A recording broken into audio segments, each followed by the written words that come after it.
Does anyone know what sensory overload looks like? Can they describe it for me? Because I think I'm in it. And I'm getting fucking close to shutdown. The next beep. The next woohoo. The next dog bark.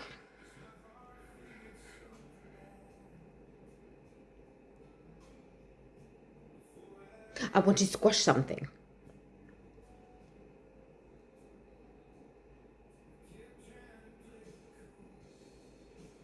I love my humans that I made.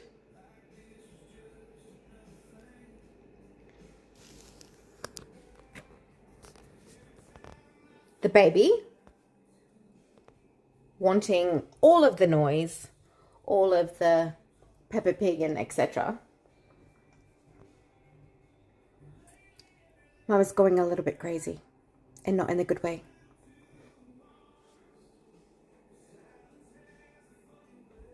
Perhaps it's winter.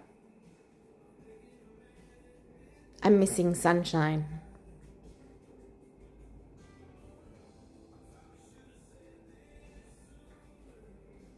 Any advice before I check myself in?